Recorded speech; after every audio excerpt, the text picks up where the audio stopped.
we do, we've got another check of the weather from Mr. Roker. Al, it is such a pretty morning, isn't it? Perfect fall morning.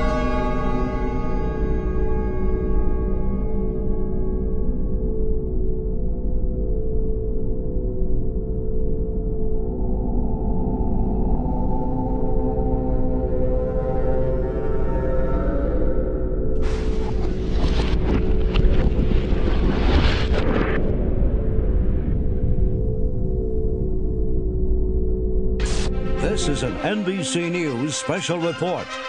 Here is Tom Brokaw.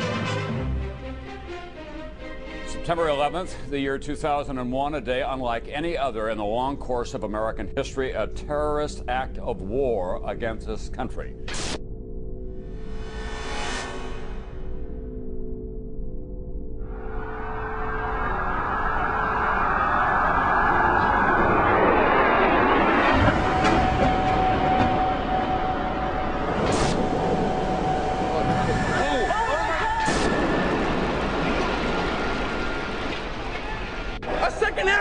Your life is going to change, but more important, your son's life is going to change forever.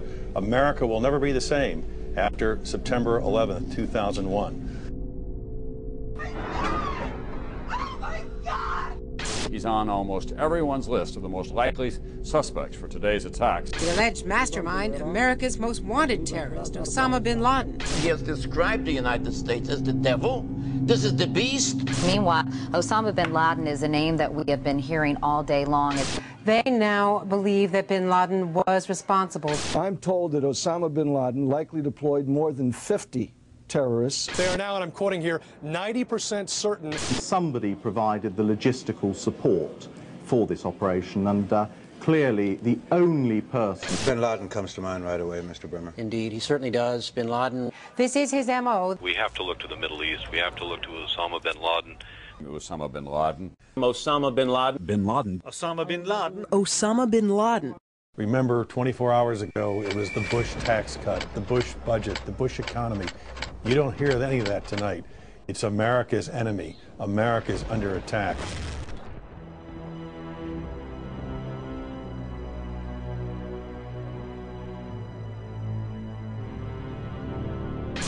Within hours of the attacks on the Trade Center, there seemed to be one suspect, billionaire terrorist Osama bin Laden, and his band of ragtag extremists Al-Qaeda were to blame.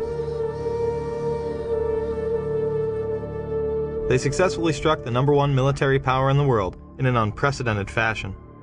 America would never be the same. The Patriot Acts, Homeland Security, domestic wiretapping and surveillance, the loss of civil liberties, all in order to fight terror and protect us here at home. Is Osama bin Laden really responsible for the attacks of September 11th? If so, why can't we apprehend him? Did you know the FBI does not list 9/11 as one of bin Laden's crimes? Why not? According to Rex Toome, Chief of Investigative Publicity for the FBI, it is because there is no hard evidence linking bin Laden to the attacks. If that is the case, how could the 9/11 Commission conclude it was the work of 19 radical Muslims from the Middle East, under the direction of Khalid Sheikh Mohammed and Osama bin Laden? Bin Laden has been universally blamed for 9/11, but if one takes a closer look at the available evidence, it points to a much darker power. 7 years later, what evidence has been gathered? Let's begin with the hijackers. Many of them were actually trained within U.S. military bases. On September 15, 2001, Newsweek reported that U.S. military sources have given information that suggests 5 of the alleged hijackers received training at secure U.S. military installations in the 90s. Saeed al-Ghamdi, Ahmed al-Nami, and Ahmed al-Ghamdi listed their address on driver's licenses and car registrations as the Naval Air Station in Pensacola, Florida.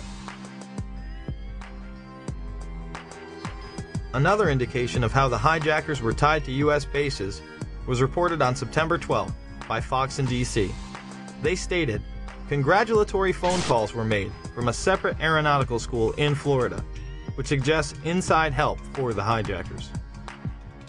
Now, here at Embry-Riddle School in Daytona Beach, investigators say that they did indeed intercept cell phone calls that originated out of here, calls that were congratulatory after yesterday's attacks, calls the feds say were made by terrorist sympathizers here in Daytona as well as in Broward County.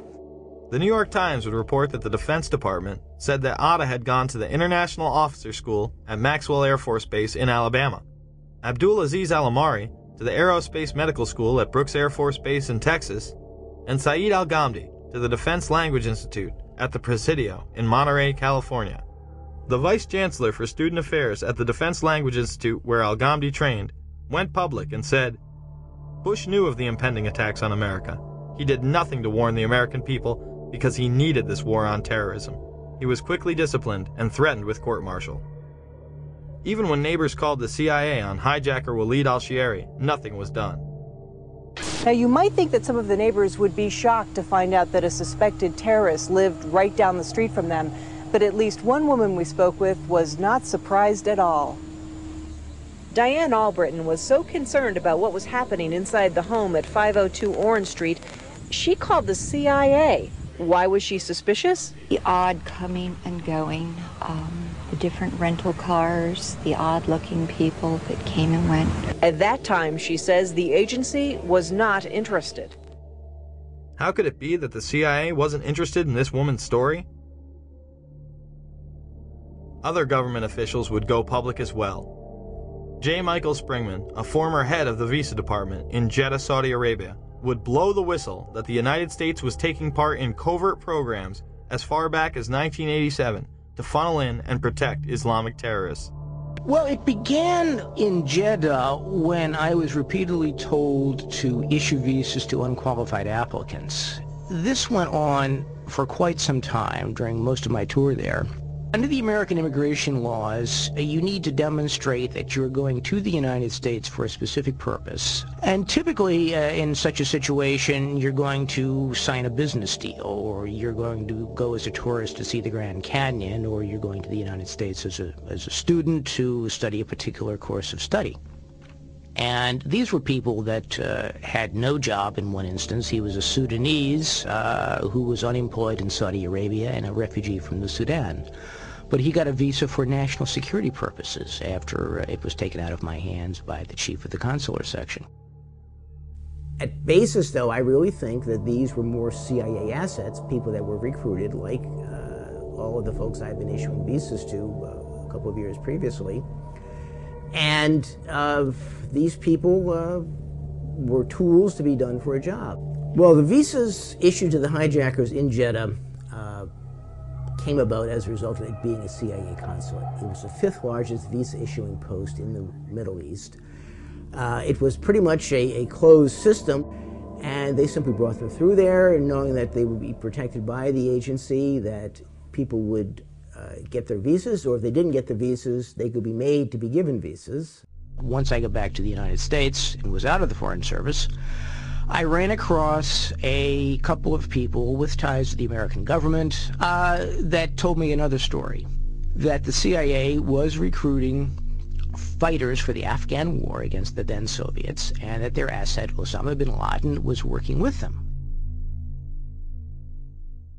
In the early 1980s, bin Laden worked with operatives from U.S. intelligence, the Pakistani military, and Arab states.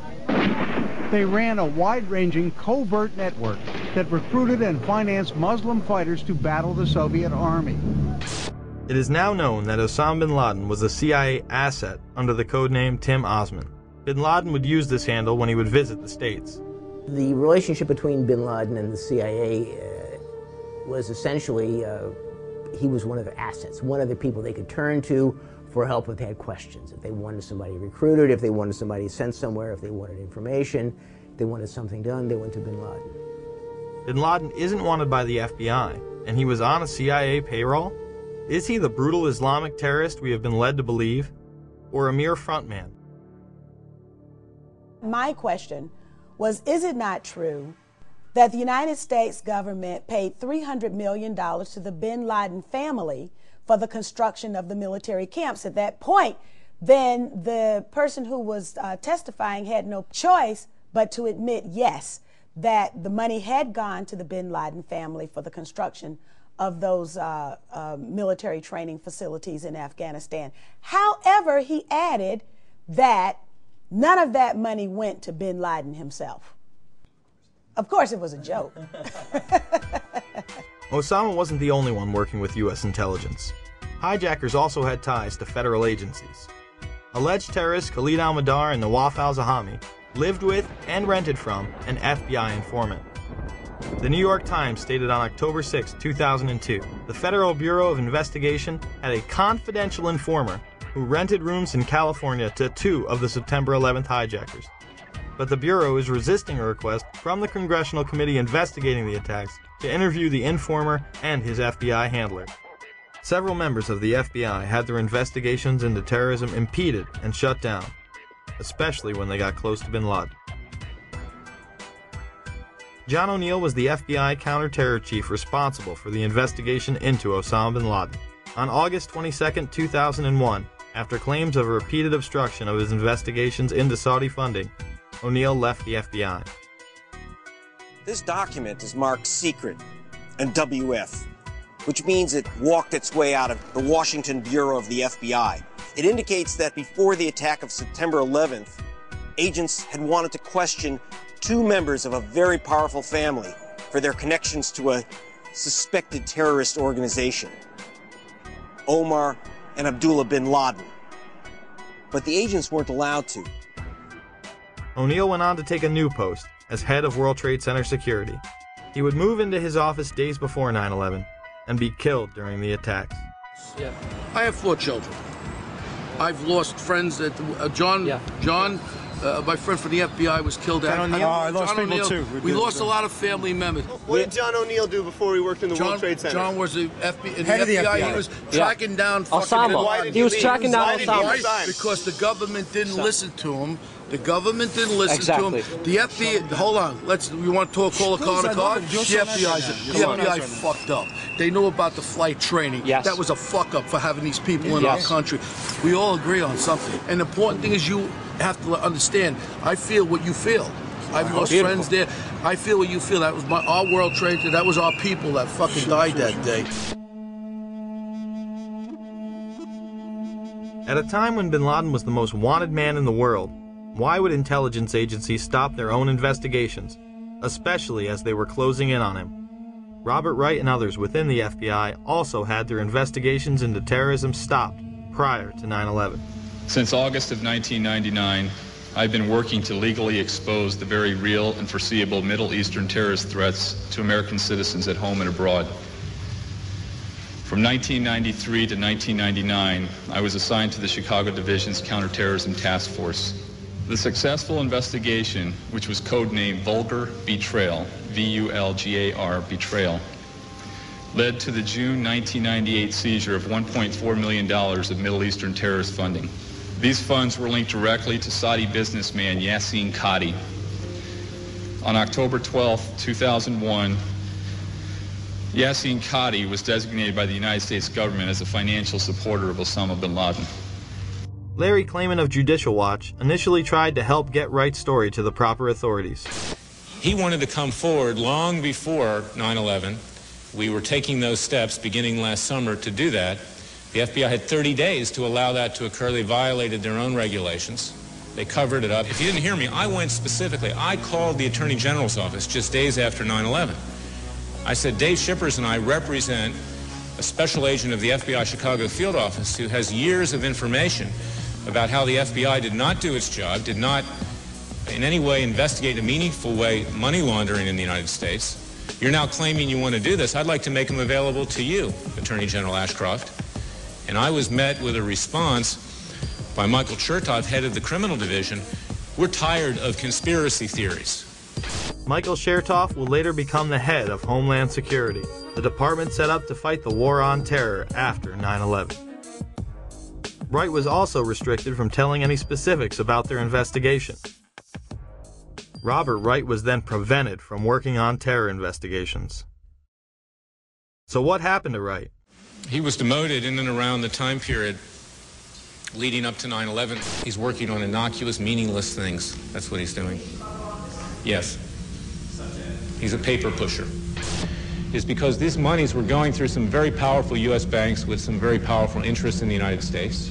These banks knew or had reason to know that these monies were laundered by terrorists, and there are very significant potential conflicts of interest in both the Clinton and Bush administration, and in particular this Bush administration, who is as tight with Saudi Arabia as you can get.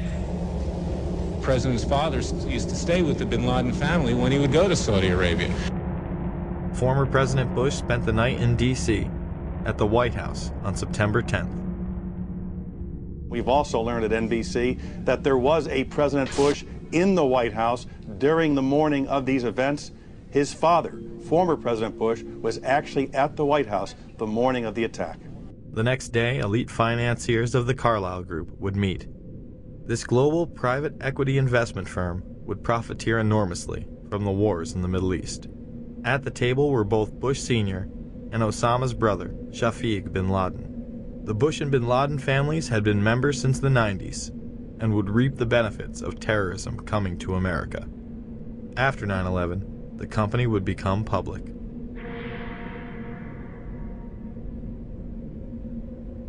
All I do agree with you is on one thing. Fucking Bush and Clinton with their relationship with Saudi fucking Arabia. Yes. I agree with you. They're kissing their asses like that. That's bullshit. Because they're sucked up, and that family that took off, that's a fucking crime. The family Mr. Deedle is referring to is, of course, the bin Ladens. While all domestic flights were grounded, suspects closest to the supposed mastermind behind 9/11 were allowed to leave on chartered flights. Let's show you some video that was taken exclusively by News Channel 2 8 days after 9/11. That man there is Osama bin Laden's younger brother Khalil, who had been here vacationing with other family members there on an estate that they owned in West Orange County.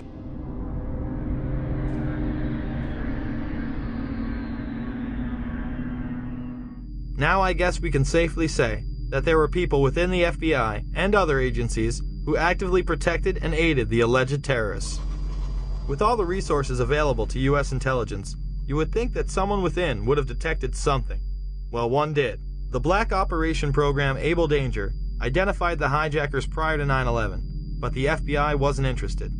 Lieutenant Colonel Anthony Schaefer, an intelligence officer inside Able Danger, tried to blow the whistle several times. Was the commission that investigated the 9/11 attacks told that lead hijacker Mohammed Atta had been identified and as al-Qaeda operative more than a year before terrorists struck? I'm told confidently by the person who did move the material over that the 9/11 commission received 2 briefcase-size containers of documents. I can tell you for a fact that would not be 1/20th of the information that Able Danger consisted of during the time we spent. Schaefer would also meet with Philip Zelikow, the executive director of the 9/11 Commission. What did Schaefer tell Zelikow? And I'm quoting how I remember saying it. We found, as part of the data run, we found 2 of the 3 cells which conducted the 9/11 attacks to include Atta. Schaefer says his unit linked Atta to al-Qaeda leaders, but would not provide any specifics. As to what he did with the information he had, we attempted to, first off, use it operationally. The lawyer said you can't do that. They're considered U.S. persons. Therefore, at that point in time, we made a determination as a team that we should move this information to the FBI. But he says beginning in September 2000, 3 meetings he set up with the FBI were each canceled by military lawyers. Despite all of this, the 9/11 Commission would deny it any significance and not include it in the report. Leaving a project targeting al-Qaeda as a global threat a year before we're attacked by al-Qaeda is equivalent to having an investigation of Pearl Harbor and leaving somehow out the Japanese. Schaefer and his team tried to stop the hijackers prior to 9/11, but were blocked. Later, the military would begin a smear campaign against them in order to discredit their findings. A Pennsylvania congressman says there's a smear campaign going on inside the Pentagon, and he wants the defense chief to get to the bottom of it. Republican Congressman Kurt Weldon says Pentagon officials are trying to ruin one of their own who's gone public about a top-secret military intel unit. Lieutenant Colonel Tony Schaefer, who was the first member of Able Danger to go public, has now been told in writing by the Defense Intelligence Agency that he can't speak to members of Congress or their staff without prior approval. And now a security clearance which allowed him to deal with classified classified information has been pulled. The congressman says Schaefer has been gagged, punished for speaking up. It's obvious to me this is a clear attempt to silence this guy, but now even more than to silence him, to ruin him as a person and a military officer. I've talked to all the Able Danger players, and they all agree this is a witch hunt against Tony. It's wrong, it's un-American, it's unacceptable. Pentagon reportedly does not want the public to hear next week's Senate testimony about the former secret intelligence unit known as Able Danger. Two congressional sources have told Fox News that the military's pressuring senators to move the hearings behind closed doors. When the Able Danger hearings were held, Schaefer and others were gagged. Eventually, Schaefer would be able to speak at a whistleblower's hearing. Many of us take seriously our oath of office to support and defend the Constitution against all enemies, foreign and domestic. Let me be upfront here. I am no Boy Scout. I was not hired as an intelligence officer because I hung out at the Christian Science reading room. My job is to get information using tried and true intelligence methodologies. According to my legal counsel, until I disclosed the Able Danger information, I was a rock star. It was my work as a chief of DIA's Special Mission Task Force back in 1998 that I became involved with Able Danger. My officers and I were working at the cutting edge of technology and DoD black operations. Most of all of my operations and operational records remain classified. With all this evidence, why did the 9/11 Commission and Pentagon suppress valuable information about the hijackers' activities leading up to the attacks?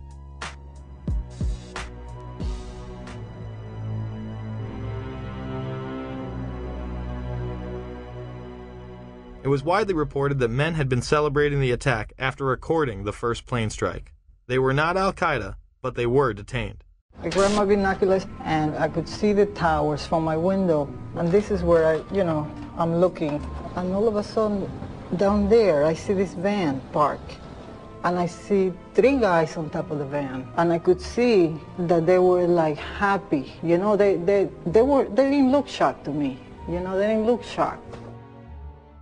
There was a group of Israelis, some of whom later were revealed as Mossad assets, who were arrested after cheering and high-fiving and videotaping the crash of the airplanes into the World Trade Towers. Several other men were detained after a van full of explosives was stopped outside of Manhattan. Earlier, we had heard that an FBI spokesperson said that there was a report on the George Washington Bridge, which is another facility which you folks are responsible for policing, a report that there had been a van stopped there that had explosives. Asked this week about another sprawling investigation and the detention of 60 Israelis since September 11th, the Bush administration treated the questions like hot potatoes. I would just refer you to the Department of Justice with it. I'm not familiar with the report. I'm aware that some Israeli citizens have been detained. With respect to why they are being detained and the other aspects of your question, whether it's because they are in intelligence services or what they were doing, I will defer to the Department of Justice and the FBI to answer that. On March 6, 2002, a draft report from the DEA said it may well be an organized intelligence gathering activity. Despite all of this, all the Israelis were let go without any espionage charges being filed. Fox News anchors Britt Hume and Carl Cameron would do a 4-part investigation into these allegations in December of 2001 and yield stunning results. It has been more than 16 years since a civilian working for the Navy was charged with passing secrets to Israel. Jonathan Pollard pled guilty to conspiracy to commit espionage and is serving a life sentence. At first, Israeli leaders claimed Pollard was part of a rogue operation, but later took responsibility for his work. Now, Fox News has learned some U.S. investigators believe that there are Israelis again very much engaged in spying in and on the U.S. Since September 11th, more than 60 Israelis have been arrested or detained, either under the new Patriot anti-terrorism law or for immigration violations. A handful of active Israeli military were among those detained, according to investigators, who say some of the detainees also failed polygraph questions when asked about alleged surveillance activities against and in the United States. Investigators suspect that the Israelis may have gathered intelligence about the attacks in advance and not shared it. A highly placed investigator said there are, quote, tie-ins, but when asked for details, he flatly refused to describe them, saying, quote, Evidence linking these Israelis to 911 is classified. I cannot tell you about evidence that has been gathered. It's classified information. Now, when the FBI investigated, it quickly unraveled to be the largest foreign spy ring ever uncovered inside the United States, the largest. Even the Soviet Union had not been spying on the United States as much as Israel has been doing. So the FBI started to round up these spies. They started to arrest them very quietly, and they were about halfway through this process of rounding up this spy ring when 9/11 happened. Numerous classified documents obtained by Fox News indicate that even prior to September 11th, as many as 140 other Israelis had been detained or arrested in a secretive and sprawling investigation into suspected espionage by Israelis in the United States. Investigators from numerous government agencies are part of a working group that's been compiling evidence since the mid-90s. These documents detail hundreds of incidents in cities and towns across the country that investigators say, quote, may well be an organized intelligence gathering activity. The first part of the investigation focuses on Israelis who say they are art students from the University of Jerusalem and Bezalel Academy. Documents say they, quote, targeted and penetrated military bases, the DEA, FBI, and dozens of other government facilities, and even secret offices and unlisted private homes of law enforcement and intelligence personnel. The majority of those questioned, quote, stated they served in military intelligence, electronic surveillance intercept, and/or explosive ordnance units. Why would Israelis spy in and on the U.S.? A General Accounting Office investigation referred to Israel as Country A and said, quote, according to a U.S. intelligence agency, the government of Country A conducts the most aggressive espionage operation against the U.S. of any U.S. ally. The document concludes, quote, Israel possesses the resources and technical capability to achieve its collection objectives. What about this question of advanced knowledge of what was going to happen on 9/11? How clear are investigators that some Israeli agents may have known something? Well, it's very explosive information, obviously, and there's a great deal of evidence that they say they have collected. None of it necessarily conclusive. It's more when they put it all together. A bigger question, they say, is how could they not have known? Almost a direct quote, Britt. It is now apparent that this intelligence ring was inside the U.S., had prior knowledge of 9/11, and had a classified role in 9/11, which officials refused to discuss. It was also able to penetrate U.S. intelligence agencies and secret offices, yet all were released. The men who were detained due to the report they were taping the first plane crash and then celebrating and joking about it actually went on television and admitted it was their job to record the attack.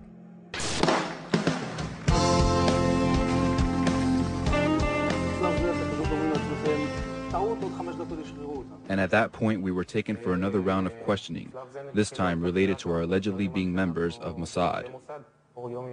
The fact of the matter is, we are coming from a country that experiences terror daily. Our purpose was to document the event. How could they have known about the attack? And who sent them to document it? The evidence points to a large intelligence network inside the United States that had teams on the ground, such as the ones recording the attack, and electronic surveillance teams gathering information. Another team who was involved that day detonated explosives on the ground. We have both suspects under K. We have the suspect who drove in the van exploded. Yeah, I just want to make sure you and your guys are all right over there, K, that's all. You know, we have both Trans driven that exploded. What location? King Street between 6 and 7. Shooting is on the scene on King 6 or 7. What unit are you? How would these teams obtain their information? The investigation on our side basically tracked back to two companies. The first one was called Amdocs. This is an Israeli-owned company which does the billing for 90% of the telephone companies inside the United States. Fox News has learned that some American terrorism investigators fear certain suspects in the September 11th attacks may have managed to stay ahead of them by knowing who and when investigators are calling on the telephone. How? By obtaining and analyzing data that's generated every time someone in the U.S. makes a phone call. One sitting in city, please.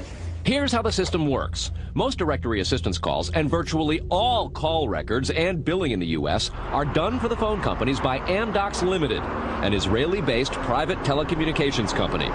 Amdocs has contracts with the 25 biggest phone companies in America and more worldwide. It is virtually impossible to make a call on normal phones without generating an Amdocs record of it.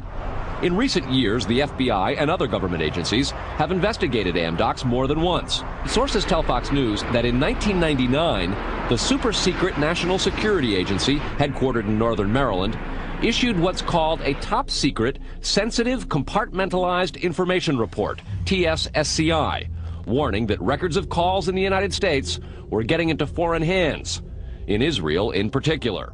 Fox News has learned that the NSA has held numerous classified conferences to warn the FBI and CIA how Amdocs records could be used. So if you know the name of a police officer, or even if you know the name just of an informant, you can follow that network of who's talking to who and basically determine that whole association of names and contacts that represent that unit of operation. Fox News has documents of a 1997 drug trafficking case in Los Angeles in which telephone information, the types that Amdocs collects, was used to, quote, completely compromise the communications of the FBI, the Secret Service, the DEA, and the LAPD. Amdocs would not be the only company with ties to the Israeli government. Israel was also gathering information from a separate business, Comverse Infosys, who was also listening in. This company, inside the United States, installs and maintains the phone tapping equipment that law enforcement and the government use to eavesdrop on your phone calls. The company is Comverse Infosys, a subsidiary of an Israeli-run private telecommunications firm with offices throughout the U.S. It provides wiretapping equipment for law enforcement. Here's how wiretapping works in the U.S. Every time you make a call, it passes through the nation's elaborate network of switchers and routers run by the phone companies. Custom computers and software made by companies like Comverse are tied into that network to intercept, record, and store the wiretapped calls, and at the same time transmit them to investigators. We know we just had this FISA bill go through that granted immunity to the telecom companies. It was Comverse Infosystem that was setting up all these special rooms and all the switching centers where the law enforcement or the government or whoever could simply push a button and listen to your phone call. Gone are the days of the little alligator clips and wires needed to eavesdrop on a phone call. They can sit in a room anywhere in America, touch a few buttons, and listen to your phone call. But the complaint about this system is that the wiretap computer programs made by Comverse have in effect a back door through which wiretaps themselves can be intercepted by unauthorized parties. Adding to the suspicions is the fact that in Israel, Comverse works closely with the Israeli government and under special programs gets reimbursed for up to 50% of its research and development costs by the Israeli Ministry of Industry and Trade. But investigators within the DEA, INS, and FBI have all told Fox News that to pursue or even suggest Israeli spying through Comverse is considered career suicide. And sources say that while various FBI inquiries into Comverse have been conducted over the years, they've been halted before the actual equipment has ever been thoroughly tested for leaks. More to the point, agents within the U.S. government have been told point blank that to even suggest Israeli spying or an Israel link to 9/11 is career suicide. It's been described as the third rail of American politics. If you touch it, you die. You never get to come back again. It's all over. It's the black pit where you can never go. But there is a bitter turf war internally at FBI. It is the FBI's office in Quantico, Virginia that has jurisdiction over awarding contracts and buying intercept equipment. And for years they've thrown much of the business to Comverse. A handful of former U.S. law enforcement officials involved in awarding Comverse government contracts over the years now work for the company. Numerous sources say some of those individuals were asked to leave government service under what knowledgeable sources call troublesome circumstances that remain under administrative review within the Justice Department. And what troubles investigators most, particularly in New York in the counterterrorism investigation of the World Trade Center attack, is that on a number of cases, suspects that they had sought to wiretap and surveil immediately changed their telecommunications processes. They started acting much differently as soon as those supposedly secret wiretaps went into place. Somehow, suspected terrorists who were being surveilled by these very Israelis were able to change their behavior to elude the FBI. Israel's former Prime Minister, Benjamin Netanyahu, would boldly state that we are benefiting from one thing, and that is the attack on the Twin Towers and Pentagon. The United States has wholeheartedly supported essentially state-sponsored terrorism, both domestically in Israel and as part of Israel's foreign policy. The American relationship with Israel is the root cause of most of the problems the United States is facing around the world today. Well, I would say this, that there's one big elephant in the living room. It's never asked about. People don't like to put it on any video or anything like that. But it is the relationship between the United States of America and the State of Israel. It's the fly in the ointment. It's gotten us into a peck of trouble in the Middle East.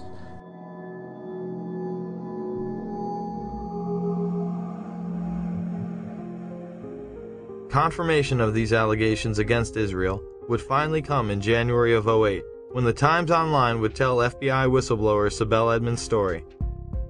This Turkish translator for the FBI found an international spy ring that included Israel, Turkey, and Pakistan working with household names within the United States. She was gagged and to this day has been unable to tell her entire account. Edmonds stated that one high-level official was aiding foreign operatives against U.S. interests by passing them highly classified information, not only from the State Department, but also from the Pentagon, in exchange for money, position, and political objectives. The article stated that the Turks and Israelis had planted moles in military and academic institutions which handled nuclear technology. The Pakistani operation was led by General Mahmoud Ahmed, then the ISI chief.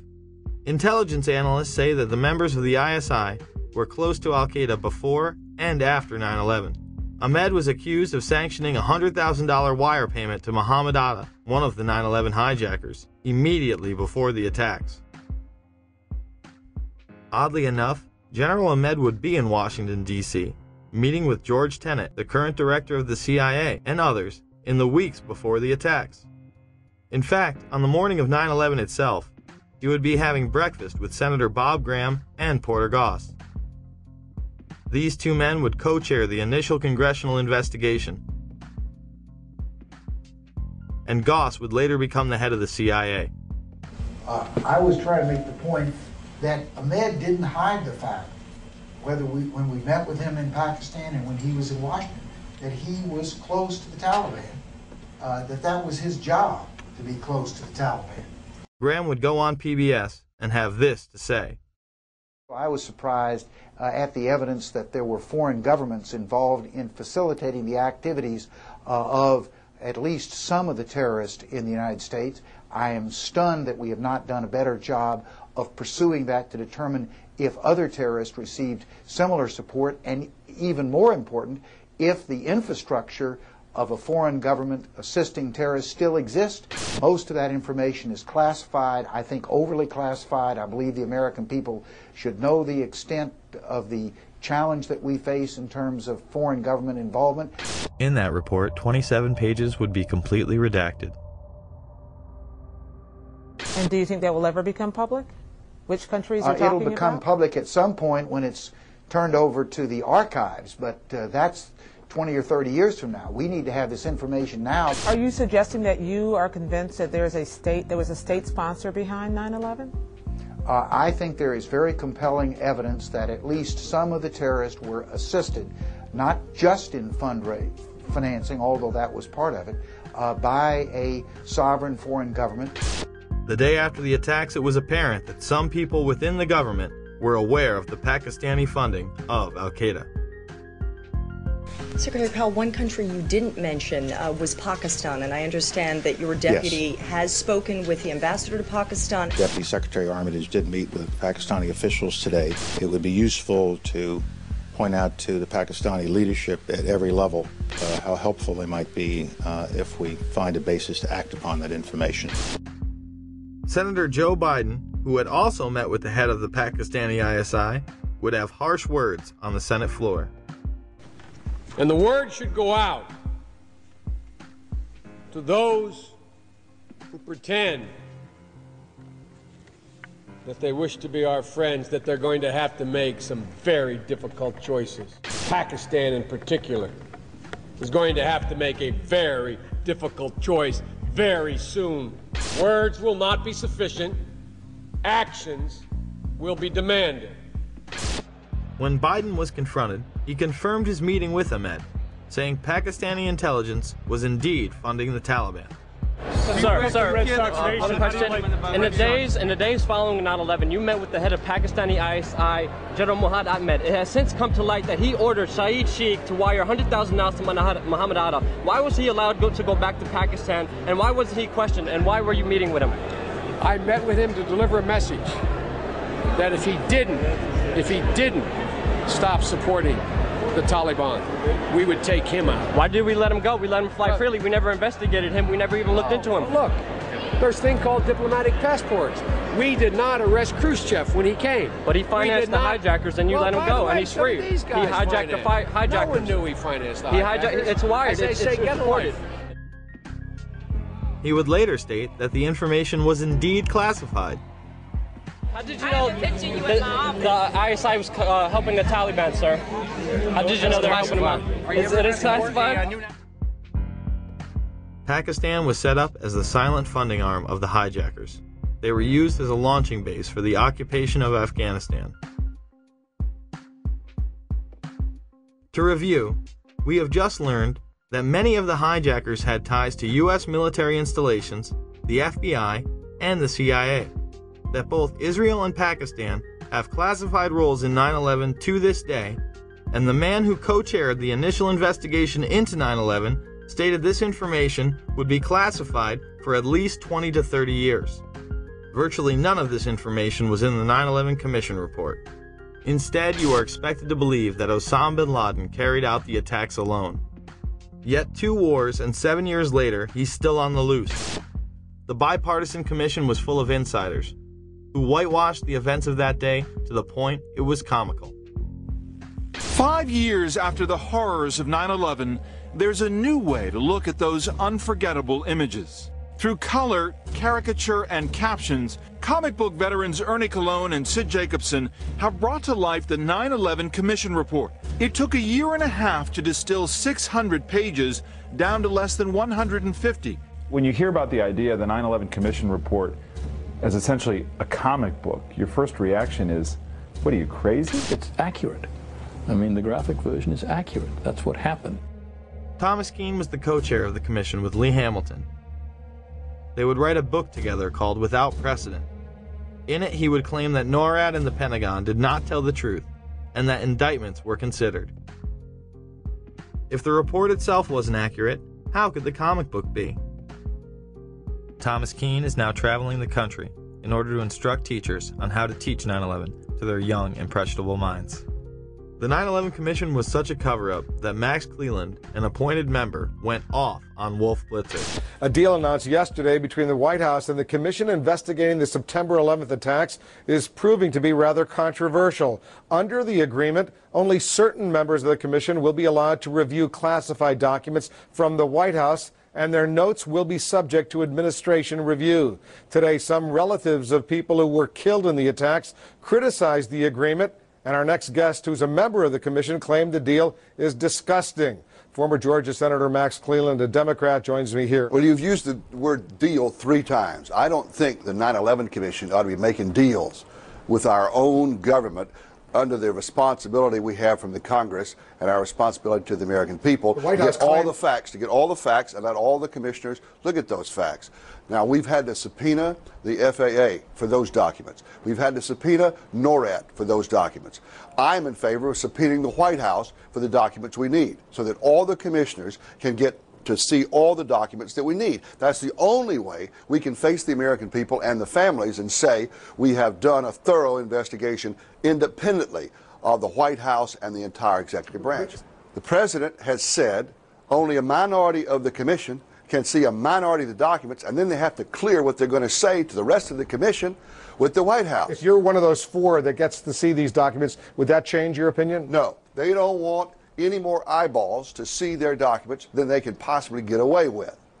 It's a scam. It's absolutely disgusting. Cleland would later resign. Well, they have something to cover up, and the 9/11 Commission, of course, was a master cover-up. We know that. The question is what it was covering up.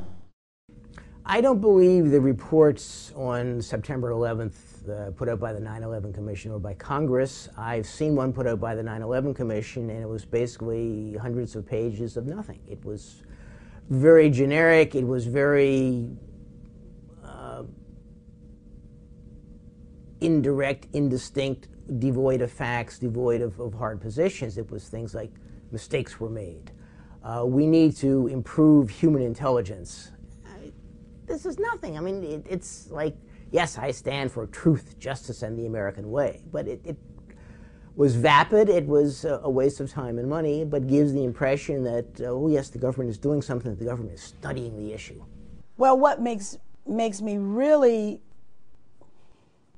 disappointed, and that's an understatement, is that Congress's role is oversight. And Congress, even today, you'll see members of Congress saying, well, we haven't implemented everything that the 9/11 Commission recommended.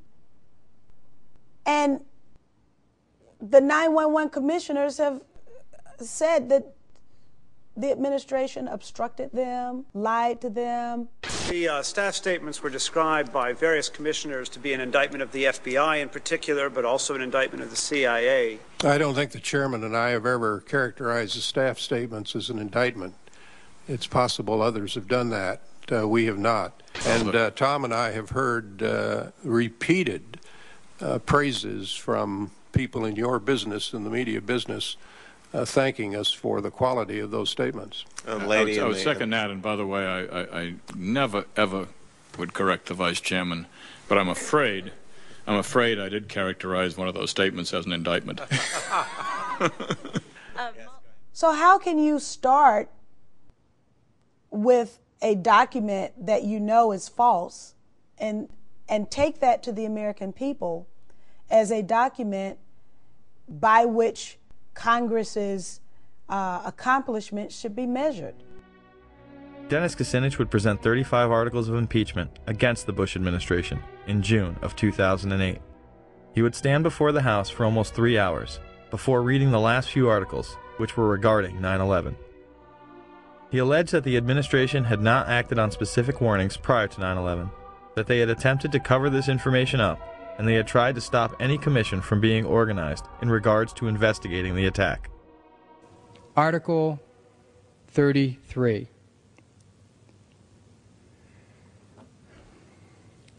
Repeatedly ignored and failed to respond to high-level intelligence warnings of planned terrorist attacks in the United States prior to 9/11. In his conduct while President of the United States, George W. Bush, in violation of his constitutional oath to faithfully execute the office of President of the United States, and to the best of his ability, preserve, protect, and defend the Constitution of the United States, and in violation of his constitutional duty under Article 2, Section 3 of the Constitution, to take care that the laws be faithfully executed, has both personally and acting through his agents and subordinates, together with the Vice President, failed in his constitutional duties to take proper steps to protect the nation prior to September 11th, 2001. So the congressional report was redacted, and the 9/11 Commission is a cover-up. Yet our supposed leaders continue to propagate fear of the boogeyman and his disciples. I do believe that Al-Qaeda has now made it part of their global effort to destroy everything we stand for and we believe in. I'm running for President of the United States because I believe the greatest challenge of the 21st century is that of radical Islamic extremism. I believe it's there. I believe it's all over the world. I believe it's a fight, a struggle between good and evil. Everything we value and believe in versus everything that is evil that wants to destroy everything America stands for and leads. And I believe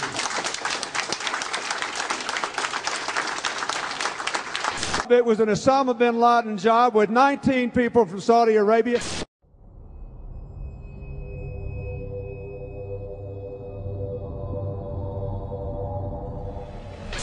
Even bin Laden himself warned us 3 weeks earlier.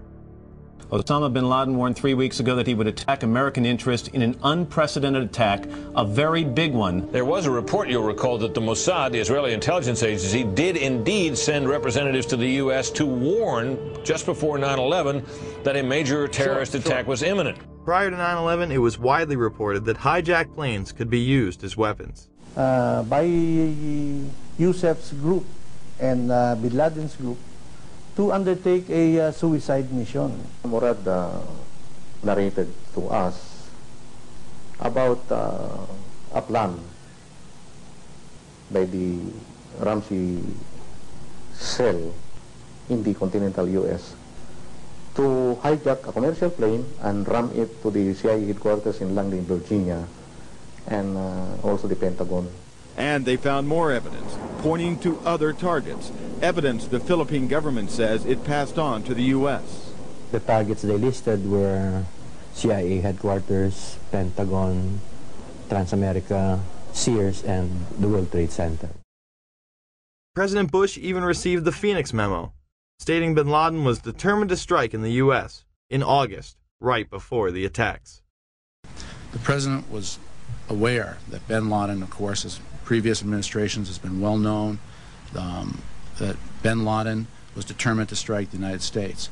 In fact, the label on the president's, the PDB, was bin Laden determined to strike the United States.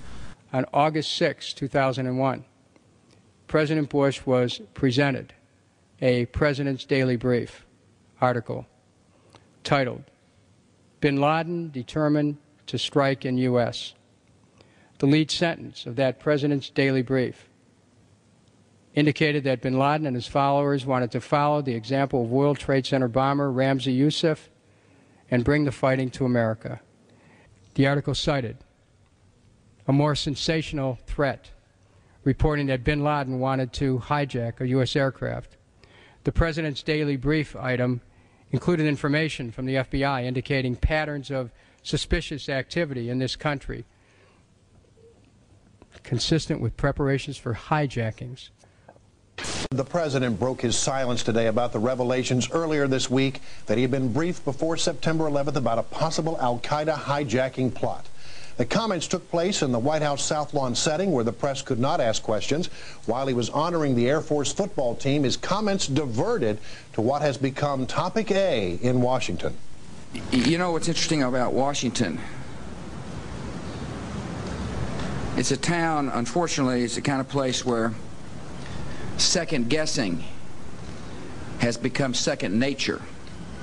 What I want to say to my Democratic friends in the Congress is that they need to be very cautious not to seek political advantage by making incendiary suggestions, as were made by some today, that the White House had advance information that would have prevented the tragic attacks of 9/11. Clark confirms that in June, July, and August 2001, the Central Intelligence Agency warned the President in daily briefings of unprecedented indications that a major al-Qaeda attack was going to happen against the United States. It was so well known that the United States had done several drills with this exact scenario prior to 9/11. We're going to take a closer look tonight at another example of where, despite the conventional wisdom, there were people in the United States who actually were preparing to defend against the kind of attacks which occurred here on 9/11. The North American Aerospace Defense Command, NORAD for short, has been defending the skies over the U.S. and Canada for almost 50 years, 46 to be precise. USA Today reports that in the 2 years before the attacks on September the 11th, NORAD conducted exercises using hijacked airliners as weapons. And one target was the World Trade Center. Here's ABC's Brian Ross. President Bush has said again and again that no one could have imagined what Osama bin Laden ordered for September 11th. We knew he hated us. But there was nobody in our government, at least, and I don't think the prior government, that could envision flying airplanes into buildings on such a massive scale. But that turns out not to be true. U.S. military planners did envision and practice those very scenarios. As reported by USA Today, the North American Aerospace Defense Command, NORAD, conducted exercises with fighter jets, simulating hijacked planes flown into the World Trade Center in the 2 years before the attacks. Pentagon planners also envisioned the attack on the Pentagon 5 months before it happened. One of these drills was run on June 1st and 2nd of 2001. Amalgam Virgo was an exercise where multiple attack scenarios would be occurring simultaneously, including attacks from cruise missiles, unmanned aerial vehicles, and hijacked aircraft. The scenario also envisioned a hijacker taking control of a commercial aircraft and slamming it into the nation's capital. The exercises would constantly be monitored by military satellites and planes. Osama bin Laden was the poster boy for this plot, appearing on the cover.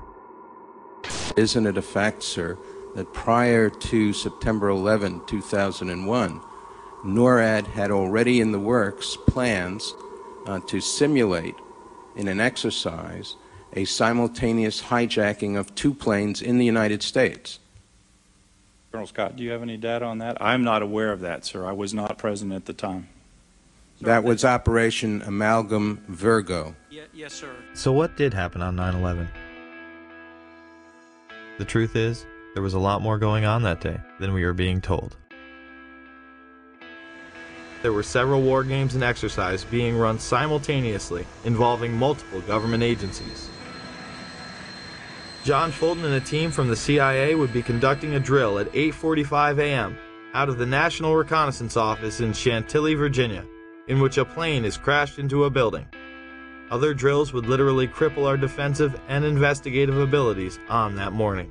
But this very interesting information, Katie, Matt, and Tom, from the FBI, they have been operating a massive exercise from their hostage rescue unit. All of their top teams, about 50 personnel, helicopters, equipment, were in Monterey, California for the last 2 days, scheduled to fly back today commercially. So all of those people are out of place. It's fair to say, according to sources that we've talked to here at NBC, that the FBI rescue operations and other FBI operations are really in chaos right now because they can't reach their officials in New York. All of their phone lines are down, and now you've got all of their special experts on this stuck in Monterey, California, trying to get a military flight back because there are no longer commercial flights. So they are seriously out of pocket, and there is a real breakdown of the FBI anti-terror coordination team, which is, of course, the principal team that would lead any effort.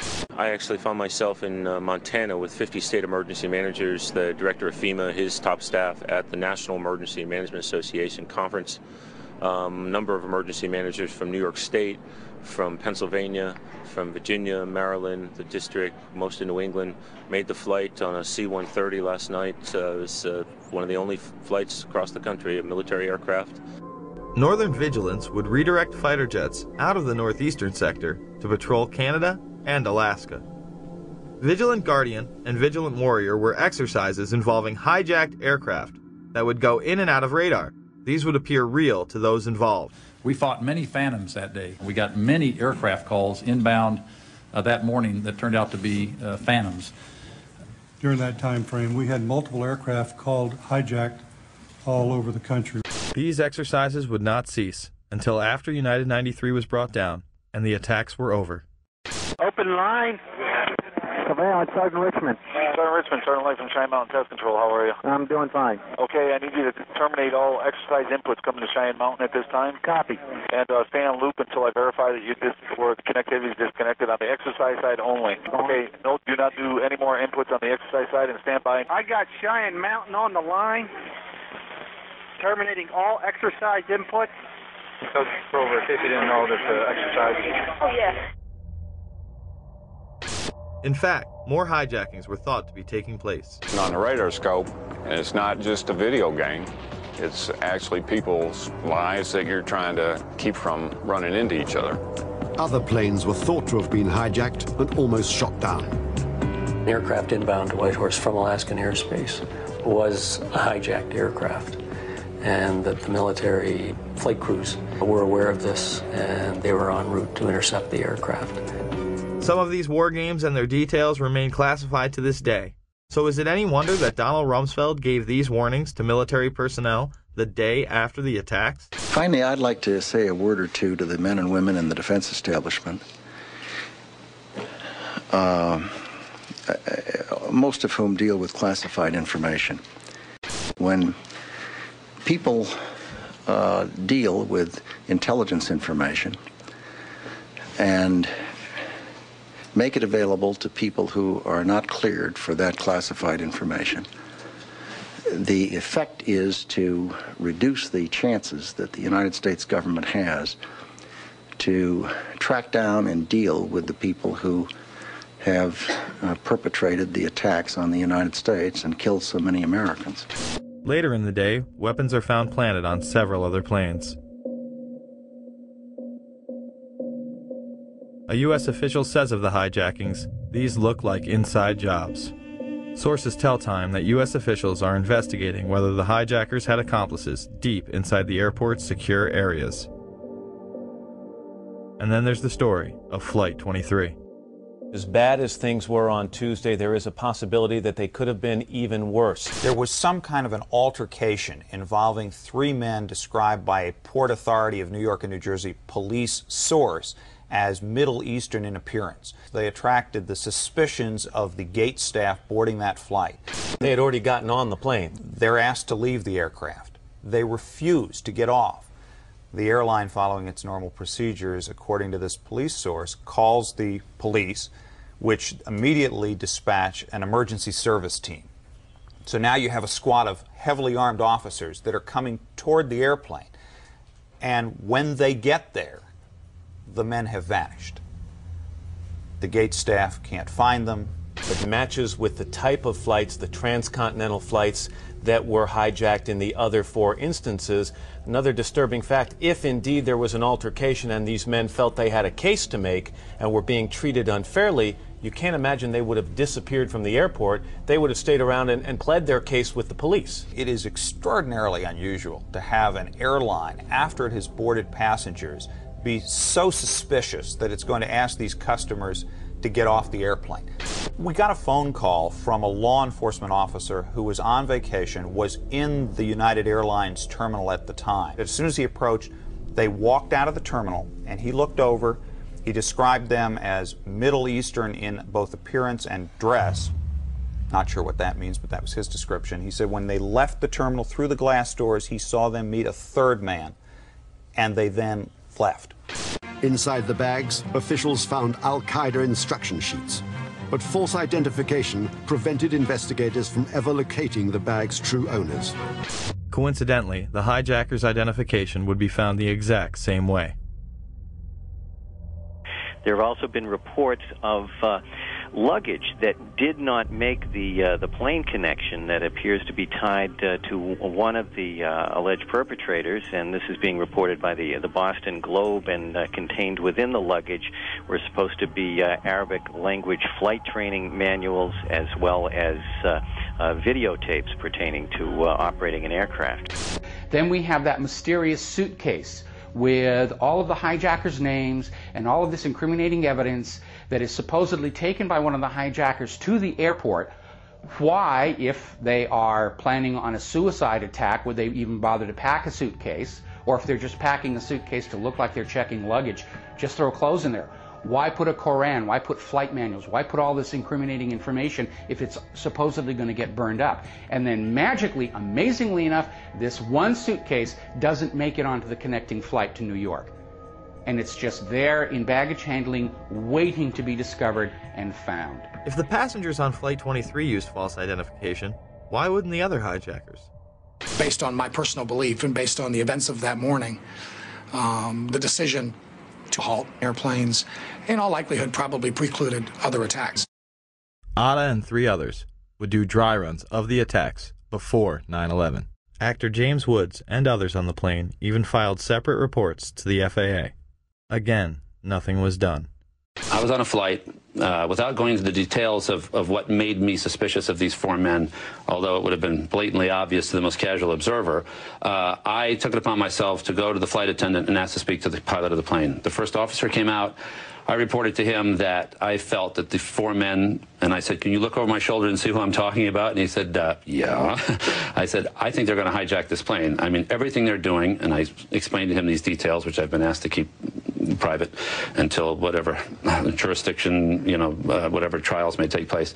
Their behavior was such that I felt they were going to hijack the plane. I found out later that not only did he make a report, but the flight attendant also made a report of my suspicions to the FAA. My friend Scott said to me, remember that flight you took in August? I said, yeah, I've been thinking about it all day. He said, well, maybe you should call the FBI. And I said, I'm sure they're being inundated, but I thought it over and I called the local office. 6:45 the next morning, I get a phone call that actually wakes me up, and he said, we want to talk to you about the flight that you took in August. I said, oh, did the manifest match of any of the flights yesterday and my flight? He said, well, we can't tell you that. I said, well, look, I'll get ready and I'll come down to the federal building. He said, we're outside your house. We'll just wait for you. Wow, 7:15. So this is 6:45 in the morning. I said, and this is the only funny part of any of this, I said, how did you know where I lived? And there was a pause. He said, we're the FBI. We're the FBI, thank you. So they came in, and I said, look, I'm dying to know, were these the guys? And he said, well, we've had 36,000 tips in one day, and there's two of us, and we're going to be at your house all this morning, so you can do the math, but we can't tell you, So since then, I have identified for sure two of them as two of the terrorists, who actually were not on Flight 11, but one was on Flight 175 and one was on Flight 77.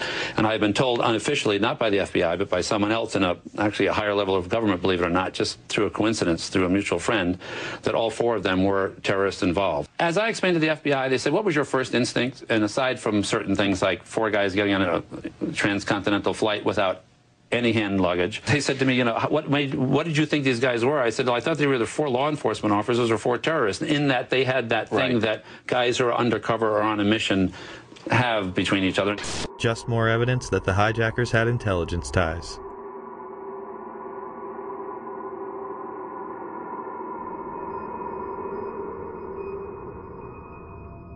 There were almost certainly other targets. Maryland's governor, on the morning of 9/11, stated that his police department had received threats prior to the attacks, not only against the targets that had been hit, but others. That came in today? Pardon? You mentioned threats on Maryland facilities. Are these threats that came in today? Yes. The head of our state police, Dave Mitchell, received a list of 11 sites across the country that were targets. Supposedly this list had been distributed prior to the explosions. Several of those sites were ones that were under attack. Another target on that morning was Air Force One. Although it is never discussed, the perpetrators of the attack somehow got top-secret codes that morning. Brian, what is the credible evidence that Air Force One could have been a target? These planes were some distance from Air Force One, after all. The excuse was that, quote, we do not discuss, we do not discuss intelligence information. Air Force One has been said to be a target in the past during President Clinton's trip to Bosnia during his first term, where they stopped in Aviano and switched out into 3 transport planes. Similarly, they were escorted by fighter jets, as they have in the past, while it is not routine. The White House insisting that the evidence was, and thus the zigzag flight path from Florida to Louisiana, the Air Force is insisting that the evidence is provable and credible that the aircraft and the White House were targets. Ari Fleischer, the White House press secretary, would be pressed on this issue. If you have a threat to Air Force One, it seems as though you're raising an additional threat that perhaps we don't know about. I'm sorry? Raising an additional threat? Involving one of those planes, four planes, Ari, is that where the credible threat, or can you say, are we talking about something totally different? You're asking me, in essence, what the source of information is. And I think the American people... How have we accounted for those 4 planes and what their targets were? Is there, which by deduction, you would assume there is something else that we're talking about targeting Air Force One. There We was. can make that assumption? I'm not going to lead you any further as to speculating about what was the nature of the threat to Air Force One. But as I indicated, and I'll say it again, it was real, it was credible. Planes that we have accounted for. I'm just not going to speculate about the nature of it. On September 20th, 2001, WorldNet Daily would report much more regarding the threat. The terrorist message threatening Air Force One was transmitted in that day's top-secret White House code words. As the clock ticked away, the Secret Service reached a frightening conclusion.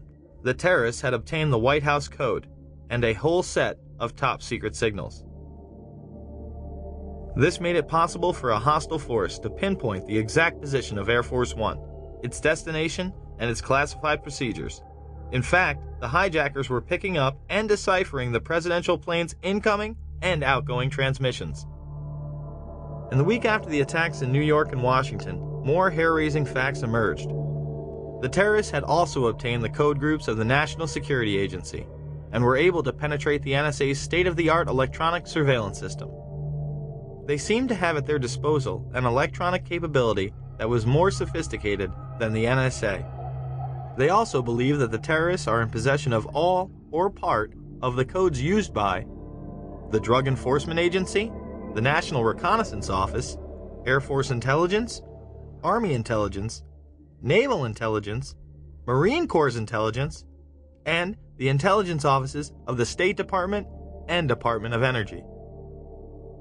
Since no single individual has access to every top-level code at any given time, a single mole would not answer the case. It would have to be a large, widely spread number.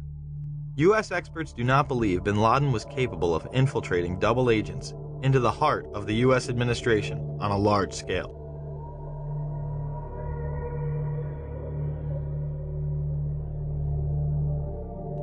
It shouldn't come as a surprise that Global Guardian, a mass Armageddon drill, was in full swing. The drill would pose all sorts of threats, and even mobilize command centers known as doomsday planes that housed top military personnel. Although originally scheduled for late October, it was moved up unexpectedly. One of these doomsday planes was on the scene of the Pentagon strike. Now to one of the eeriest moments amid the carnage of 9/11, a mysterious plane was seen flying right over the president's residence. Even some CNN staffers saw it. To this day, it has never been officially explained. Tonight, Chief National Correspondent John King has new details about this great 9/11 mystery. Today, 6 years after 9/11, the mystery endures about just what happened in the skies over the White House that terrible day. A plane flew right over it. But why? And what was it?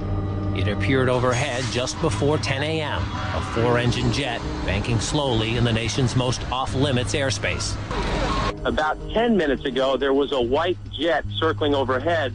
Now, you generally don't see planes in the area over the White House. That is restricted airspace.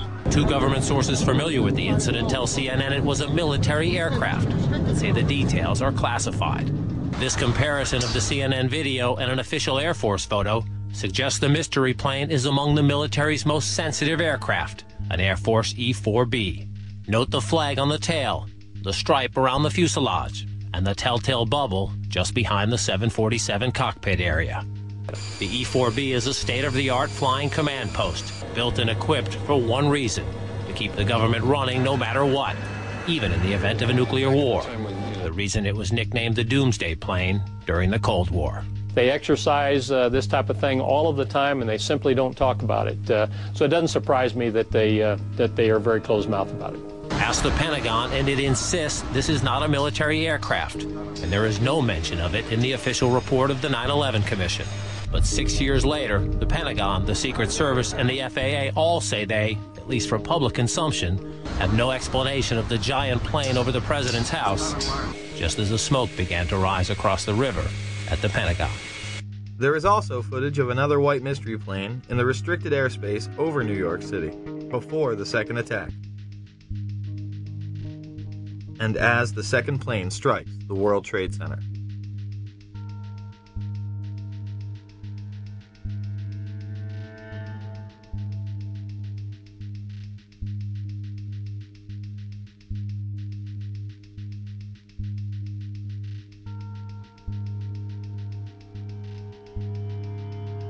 There were 5 E-4Bs in the air on 9/11. They are part of the continuity of government plans in case of an emergency. This program was launched in the early 80s, headed by none other than George Herbert Walker Bush. Was being made to consolidate continuity of government programs across several major departments of the government under one office, which turned out later to be called the National Program Office. As I understood it, this office fell under the jurisdiction of the Office of the Vice President. Then Vice President George Bush was the first in charge. On 9/11, this program was put into effect. This next one happens a lot these days. It seems like a story that is both reassuring and scary at the same time. This morning we learned that the Vice President wasn't the only one sent to an undisclosed location on September 11th, that an entire backup government was and is still there and may be there for as long as anyone now at least can imagine. Traveling in Iowa, the president for the first time discussed a secret ongoing operation designed to keep the federal government running if Washington is paralyzed by a terrorist strike. I still take the threats that we receive from al-Qaeda killers and terrorists very seriously. The operation was first reported by the Washington Post and confirmed to CNN by several administration officials. The shadow or bunker government involves roughly 100 senior staffers from every cabinet department and major government agency. Operates primarily out of 2 secret bunkers in the eastern United States, and is charged with running the executive branch if communication with Washington is severed. The secret plan took shape in the minutes and hours after the September 11th strikes, as Mr. Bush took a cautious route back to Washington. And now, nearly 6 months later, administration officials are scrambling to get more telephone lines and high-tech computers into these secret bunkers. And at least one member of the Bush cabinet is being kept out of Washington at all times, under heavy security, just in case this so-called shadow government is activated and needs a leader.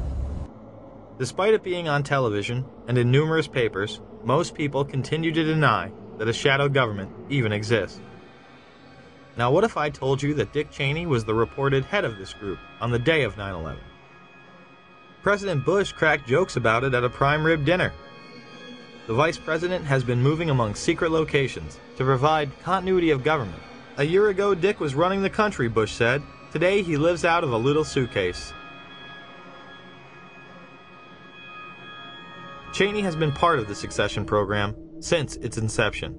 To reduce the possibility of decapitation, the National Program Office was directed to create a new program to assure the continuity of government.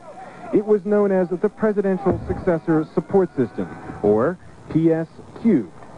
Dick Cheney, Edwin Meese, Tip O'Neill, and Dick Thornburg all have been in the line of succession by virtue of their offices, but our sources say the NPO gave them additional responsibilities under the new system. Cheney would arrive at the emergency center before the Pentagon was attacked. Shortly after 9:30 a.m., the president's national security team is in the Situation Room, a secure communications center in the basement of the West Wing. Vice President Dick Cheney is there, along with National Security Advisor Condoleezza Rice. I arrived at the PIOC at about 9:20 a.m. I was made aware of it during the time that the airplane coming in to the Pentagon, there was a young man who would come in and say to the Vice President, the plane is 50 miles out, the plane is 30 miles out. And when it got down to the plane is 10 miles out, the young man also said to the Vice President, do the orders still stand? And the Vice President turned and whipped his neck around and said, of course the orders still stand. Have you heard anything to the contrary? The flight that came into the Pentagon. Yeah. When you arrived at 9:20, how much longer was it before you overheard the conversation between the young man and the Vice President saying, does the order still stand? It's probably about 5 or 6 minutes. So about 9:25 or 9:26. The 9/11 Commission would cover this up by saying Cheney did not arrive in the emergency operating center until more than 15 minutes after the Pentagon strike. Many of the same people involved in the shadow government benefited the most from the war on terror.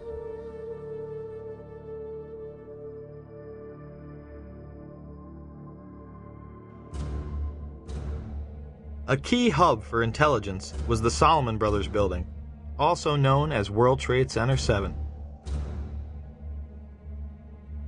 This was a massive 47-story skyscraper that would have dominated most city skylines. At 5:20 in the afternoon, it would collapse into its own footprint. It also happened to be New York City's #1 spook house and operational center. It housed the Department of Defense, the Internal Revenue Services, the Security and Exchange Commission, the largest Secret Service office in the world, the largest CIA office outside of Virginia, and New York's Office of Emergency Management, or OEM. Beyond the haunting presence of those still missing in the rubble, Ground Zero is filled with guns, drugs, and secrets. Number 7 World Trade Center was also the New York office of the Central Intelligence Agency. The CIA ordered the building surrounded by FBI agents shortly after it collapsed. Since then, they have been searching for computers and a safe filled with classified documents. Government agents watched the construction workers through binoculars as they searched. The OEM was where local government would rally in the case of an emergency, such as a terrorist attack or natural disaster. The command center on the 23rd floor is bulletproof and bomb-resistant, with its own air supply and generators. It's linked to city airports, the Coast Guard, and the Pentagon. Computers will soon have detailed blueprints of every major building in New York City. Surprisingly, it would be deserted when city officials Barry Jennings and Michael Hess arrived. When the Office of Emergency Management did an activation, they always included our locale. I received the call shortly after the first plane hit. I got there, I had to be inside on the 23rd floor when the second plane hit. Upon arriving into the OEM EOC, we noticed that everybody was gone. I saw coffee that was on a desk. Still, the smoke was still coming off the coffee. I saw half-eaten sandwiches. And only me, Mr. Hess, was up there. After I called several individuals, one individual told me that to leave and leave right away. Both would go on network television on 9/11 and make the claim they experienced explosions inside the building as they tried to evacuate. I'll give you a live picture down Church Street. Fire crews now walking back toward the scene. We have seen them all morning trying to walk away, because what happens is every time a little piece of the building comes down, a huge black cloud comes at us, making it almost impossible to breathe or see anything in front of them. But now, at least for the past couple of minutes, it has been clear from this space back on Chambers in that area. So now they're walking back toward the World Trade Center. And as we keep letting you hear the personal stories, the survivor stories of exactly what happened inside the World Trade Center when that first plane went in, and of course the collapses since then, we're going to bring more of those to you now. Barry Jennings, you were on the 8th floor. You work for the City Housing Department. Explain to me the moment of impact. Well, me and Mr. Hess, the Corporation Counsel, were on the 23rd floor. I told him we got to get out of here. We started walking down the stairs. We made it to the 8th floor. Big explosion. Blew us back into the 8th floor. And I turned to Hess. I said, this is it. We're dead. We're not going to make it out of here. I took a fire extinguisher and I bust the window out. That's when this gentleman here heard my cries for help. This gentleman right here, and he kept saying, stand by, somebody's coming to get you. They couldn't get to us for an hour because they couldn't find us. You thought that was it? I thought we're dead. I thought that was it. We have Frank Uciardo back on the phone with us, Brenda, with some New York City officials. Frank, go ahead. That's right. I'm standing here right now just off Broadway by City Hall with Michael Hess, who is the city's Corporation Counsel. Mr. Hess, you were trapped in, I believe, 7 World Trade Center. Go ahead, sir. Yes, I was. I was up in the Emergency Management Center on the 23rd floor, and when all the power went out in the building, another gentleman and I walked down to the 8th floor where there was an explosion, and we've been trapped on the 8th floor with smoke, thick smoke all around us for about an hour and a half. But the New York Fire Department, as terrific as they are, just came and got us out. When I made it to the 6th floor, and there was an explosion, the explosion was beneath me. Keep in mind now, it's pitch black in there. All the lights went out. So when the explosion happened, it blew us back. I'm thinking I'm standing on the landing. I'm actually holding on to a pole above us. Really? And I had to climb back up because Hess is yelling, "What do we do now?" I said, "There's only one thing we can do, and it's go back up." Both buildings were still standing. Keep in mind, I told you the fire department came and ran. They came twice. Why? Because building Tower 1 fell, then Tower 2 fell. And then when they came back with all concern now, like, to get me the hell out of there. I was trapped in there for several hours. I was trapped in there when both buildings came down. All this time, I'm hearing all types of explosions. All this time, I'm hearing explosions. When they finally got to us, and they took us down to what they called the lobby, because I asked them, I said, when we got down there, I said, "Where are we?" He said, "This was the lobby." And I said, "You got to be kidding me." It was total ruins. Total ruins. Now keep in mind, when I came in there, the lobby had nice escalators. It was a huge lobby. And for me to see what I saw, it was unbelievable. And the firefighter that took us down kept saying, "Do not look down." And I kept saying, "Why?" He said, "Do not look down." And we were stepping over people. And you know you can feel when you're stepping over people. This building would fall into its own footprint at 5:20 in the afternoon at nearly free-fall speed. Almost 7 years later, there has still been no official reason given, but some have given the false impression that damage caused by the collapse of the Twin Towers brought 7 down. Despite the fact that no other surrounding buildings acted in this manner.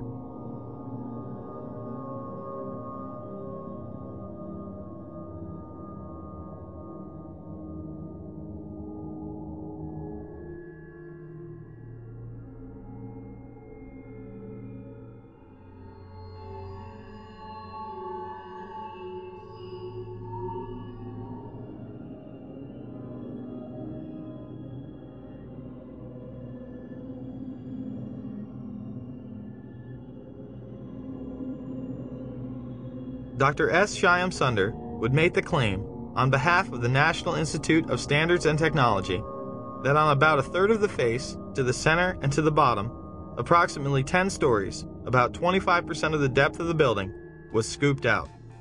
Here is the south face of World Trade Center 7. Does it look like 1/4 of the building is gone?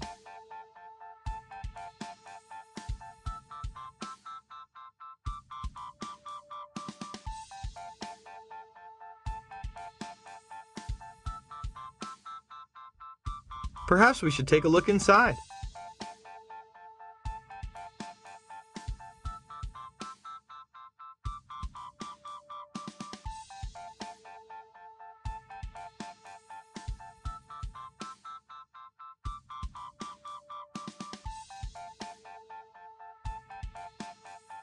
It appears it is not scooped out after all.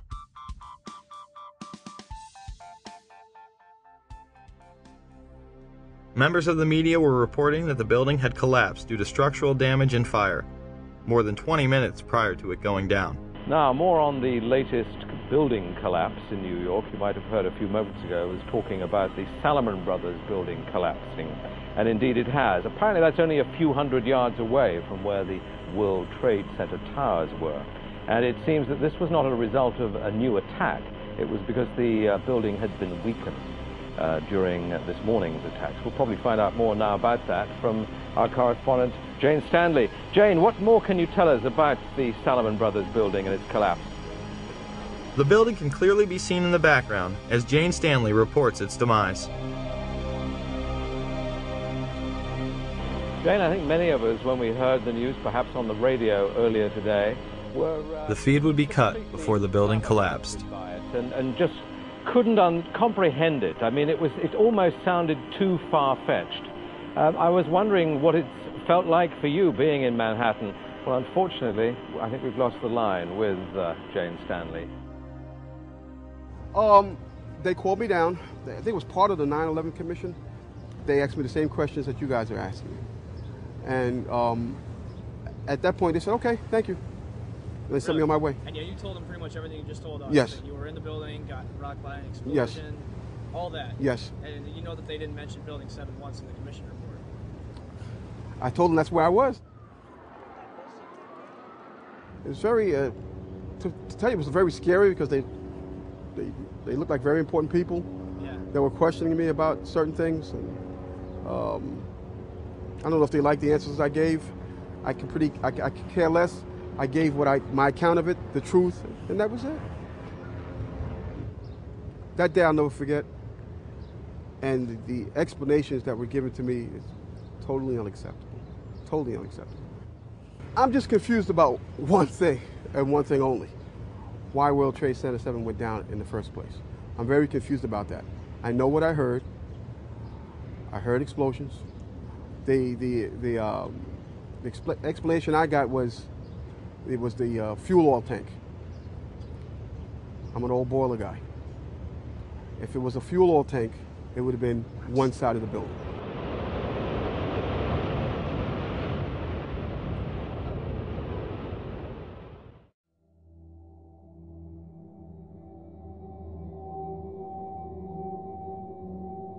After 9/11, a climate of fear was created in order to shut down any opposition to the Bush administration's new agenda.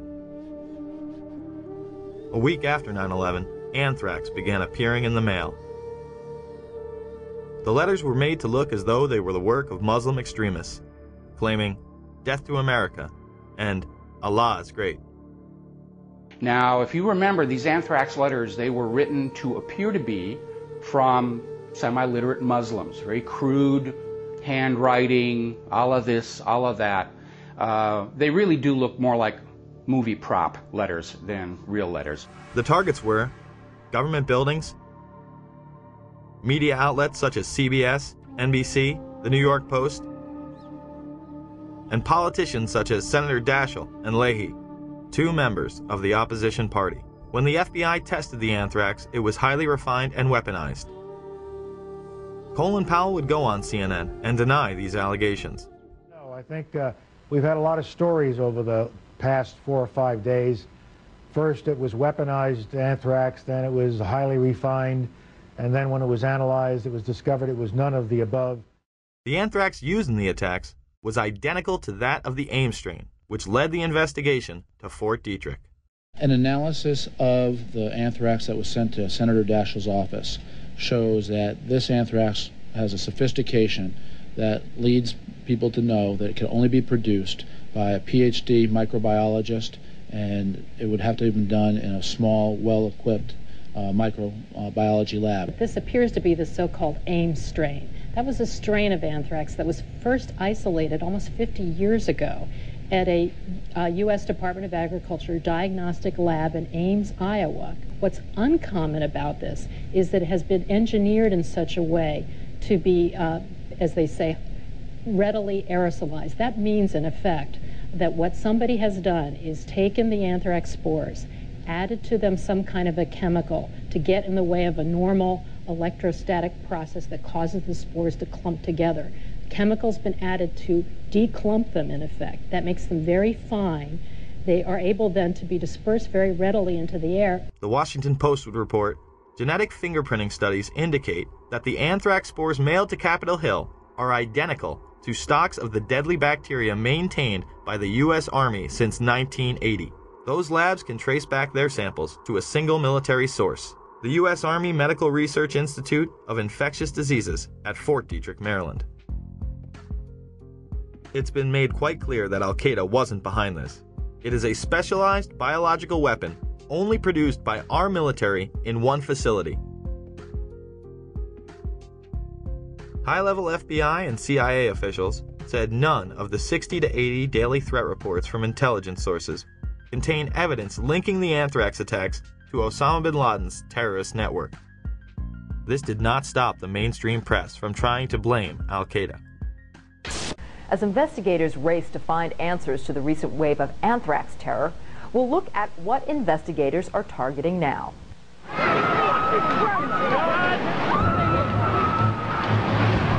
Since September 11th, Americans have been put on alert. This is so terrible. Investigators are trying to ward off more attacks by dissecting the terrorist plan for September 11th, looking for patterns, methods, associates that could reveal what else terrorists had in mind. It was not something smuggled in from Iraq. It was not something smuggled in from any Middle Eastern country.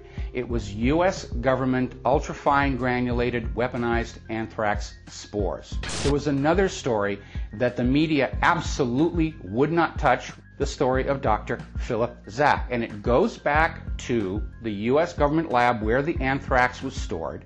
It was reported that official U.S. government documents in the anthrax investigation showed that Dr. Zach had entered the laboratory where the anthrax used in the letters was kept without proper authorization after having lost his job. Somehow the Bush administration would have the foresight to be on Cipro 6 weeks prior to the attacks. How convenient. An attack traced back to U.S. government facilities, and the president and his staff happen to be taking the antidote before it's even in the mail. Judicial Watch would file suit against the administration for its actions. Well, this is another good example of how certain people consider themselves to be above the rest of us. On September 11th, I think it'll come as a shock to a lot of people, but it's been reported by the New York Times and other major news organizations and confirmed by the White House. The President's office and Vice President's office went on Cipro, the antibiotic that was used to combat anthrax. The White House went on Cipro. It must have known that either an attack was underway or was imminent. It shows you that some people in this country are less than equal and are not treated like the political elites.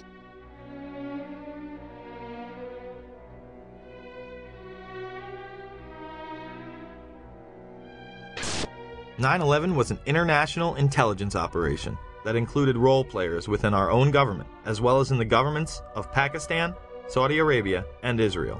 Each played a compartmentalized role in order to create a climate of fear and confusion.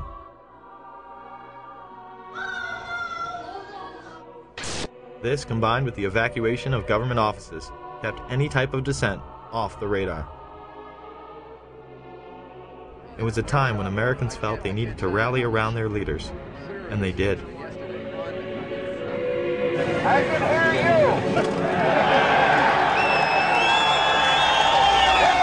And the people who knock these buildings down will hear all of us soon.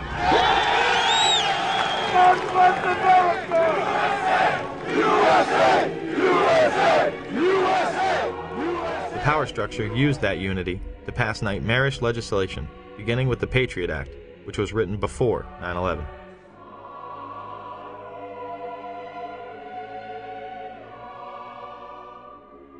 Homeland Security was in place prior to 9/11 as well.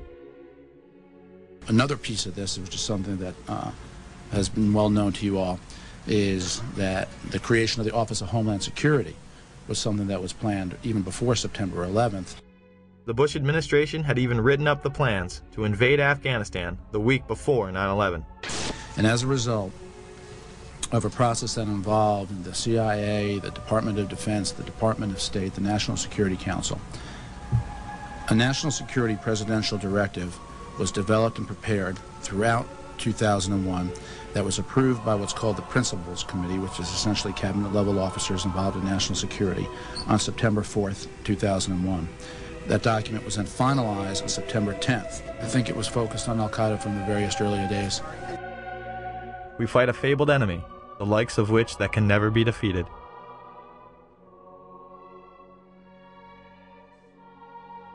The terrorists attacked us and killed 3,000 of our citizens before we started the freedom agenda in the Middle East. They were... What did Iraq have to do with what? The attack on the World Trade Center. Nothing. While an international intelligence cartel wages psychological warfare against we the people on behalf of the global elite. And remember, this is a government that over the years has proven that it can be trusted with these powers. You'd hope, as you mentioned before, that people don't complain about these extra inconveniences because they are simply being put into effect to protect all of us. They masquerade as our saviors, while the media glorifies and indemnifies them. Either you are with us, or you are with the terrorists.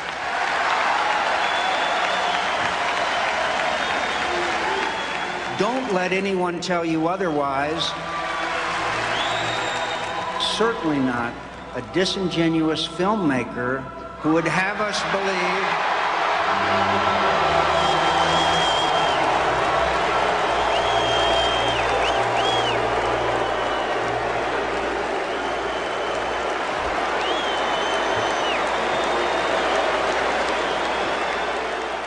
The time has come not for a revolution, but a restoration of our Constitution, our Bill of Rights, but most of all, our morality as a people.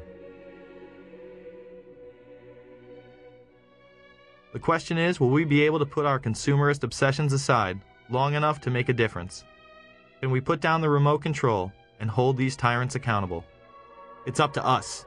No more excuses. Thank you.